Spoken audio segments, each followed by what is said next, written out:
Hey guys. Sorry, I was just reading my imaginary manual for UFC matchmaking for UFC title fights. Yeah, it doesn't exist. There is no standard way of putting together a UFC title fight, guys. I'm sorry, it does not exist. And in fact, if you go back in UFC history and look at the guys that have gotten certain title shots, it's kind of all over the place. But it's somewhat consistent for guys that are champions in a certain weight class. When they go up, they typically go right to the top and fight for the belt. What am I talking about? There was a controversial topic on our podcast, the Anik and Florian Podcast, that John Anik brought up. And we were talking about and discussing whether you feel Topuria should get a shot against Islam Makhachev, and if Islam Makhachev should have a say in the matter. Now, people in the comments are just hilarious. They're saying, well, why should Islam Makhachev just fight a featherweight? That's ridiculous. He's not any featherweight, guys. He's the featherweight champion. And also, do we forget that Volkanovski fought Islam Makhachev not once, but twice?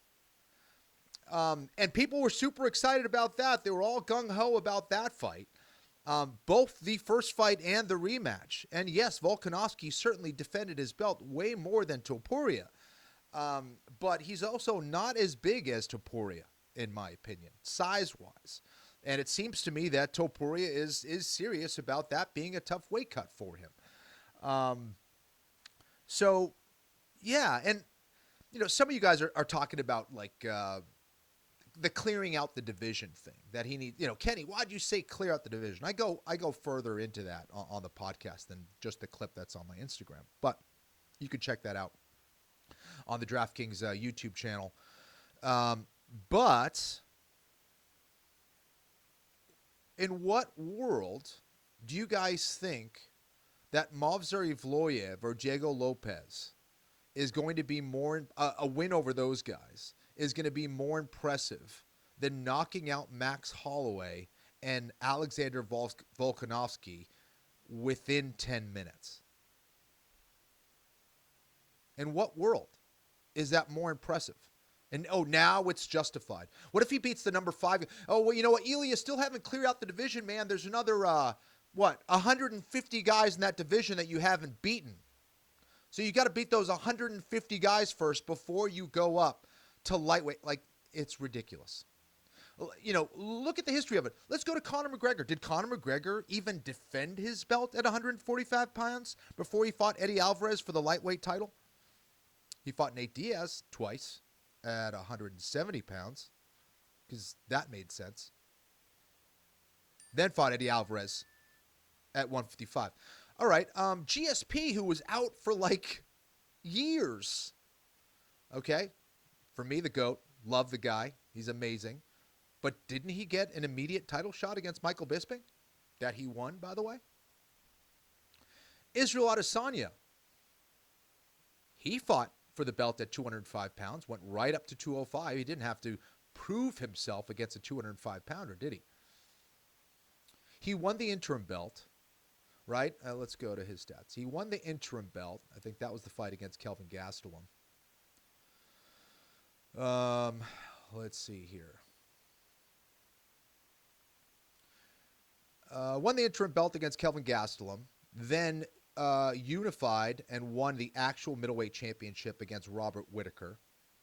Fought only twice after that. So after he won the actual belt against Whittaker, he fought Yoel Romero, then fought Paulo Costa, and then after that fought Jan Blachowicz for the UFC lightweight title. Right? Let's go to Topuria. You guys want him to clear out the division. Okay. Let's talk about that. Ilia Topuria, let's look at his record in the UFC. He fought his first fight against Youssef Zalal, who is an excellent fighter at featherweight, who is on one right now. Beat him. Damon Jackson, beat him. Ryan Hall, beat him. Ryan is one of the most dangerous grapplers in UFC history. Jai Herbert at 155 knocked him out. got hurt in that fight, came back to win. Then fought Bryce Mitchell, submitted him. Then fought Josh Emmett, a guy who has, a crazy record, who has insane knockout power. They went the decision for 5 rounds, but my goodness, did he put a beating on Josh Emmett. It was just a completely different level. It wasn't even close, guys. So that warranted the title shot against Alexander Volkanovski. He goes out there and knocks out Alexander Volkanovski within 10 minutes. Okay, well, who else are you going to feed him? What about Max Holloway, a guy who's coming off one of the greatest fights? I mean, Max is one of the greatest fighters in UFC history, period, bar none, pound for pound. He knocks out Justin Gaethje with 1 second left after 5 rounds, after really dominating Justin Gaethje in that fight. And then everyone thought Holloway was going to destroy Topuria. And Topuria goes out there and knocks him out in round 3. Right? Minute 34. So, a little over 10 minutes. But still knocks him out. And these are the 2 greatest featherweights of all time, guys. In what world is it, does a guy knock out the 2 greatest featherweights of all time who are still currently active and pretty damn close to their prime, if not in their prime, and you guys want to see him fight Movsar Evloev? Does the common fan know who Movsar Evloev is? Great fighter, great grappler. Is that the fight that's going to be like, okay, he beat Movsar Evloev, now he can go up to 155? Well, Movsar Evloev beat Diego Lopez. Some of you guys want to see the Diego Lopez fight. I would agree that Movsar Evloev should probably get that shot first. That was still a close fight between those 2. And Movsar Evloev barely got by Arnold Allen and barely got by Aljamain Sterling. Is Ilia Topuria barely getting by Josh Emmett, Bryce Mitchell? Is he barely getting by Volkanovski? Is he barely getting by Max Holloway? What are you guys talking about? It does not make sense. It doesn't make sense.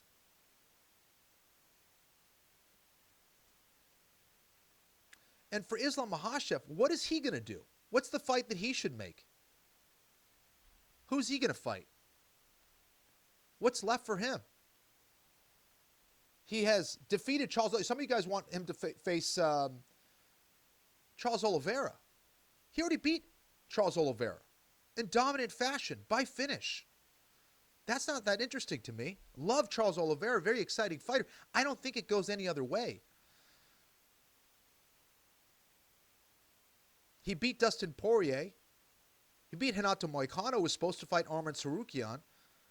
And my contention is this, that Arman Tsarukyan isn't getting the rematch because I think they didn't like the numbers of how it was trending in that fight.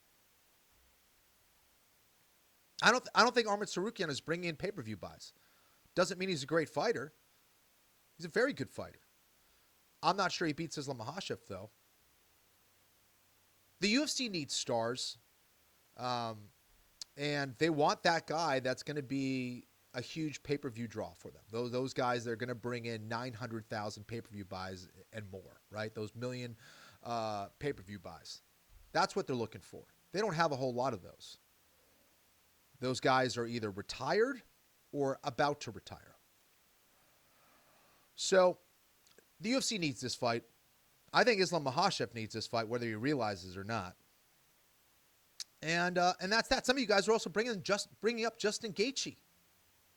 Justin Gaethje, who just beat Rafael Fiziev, who, again, Justin Gaethje looked fantastic in his comeback match after that Max Holloway fight.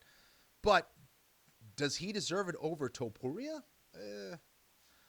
No, and again, he did get knocked out by Max Holloway. And Topuria beat Max Holloway. So I don't know. It's interesting what you guys are saying. I'm not really buying it, and I'm kind of confused by it a little bit, to be honest. You can't make up these rules as you go on. as you go along. Like, oh, he's got to do this and he's got to do that before he gets the shot. Like, there is no standard procedure for what warrants a title shot or not. And it's crazy to me that you guys don't want to see this super fight. Let's talk about skill. Like, Topuria is doing things that other people just are not. No one's boxing on the inside like him from a precision standpoint, speed standpoint, power standpoint, defensive standpoint. No one's doing that. No one in the sport that I can see on that level. You guys are looking at knockouts. I'm looking at positioning. I'm looking at setups. I'm looking at his patience and composure in the pocket. I'm looking at the types of combinations he's throwing, how he's evading and blocking punches inside there. That's a realm in mixed martial arts that is unexplored, that most people don't want to be in. Topuria wants to be there. He has confidence in his positioning, his defense, and most certainly his speed and power. Max Holloway is one of the best boxers in the sport. He fell victim to that. Alexander Volkanovski, one of the best strikers in the sport as well. When overall, as a mixed martial arts fighter, certainly up there in the top 5, was considered one of the best pound for pound. And Topuria finished him. But you guys want him to go and face Movsar Evloev.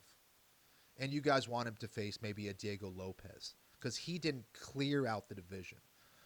Beating the number 1 and number 2 guys in the division apparently is not good enough for you guys.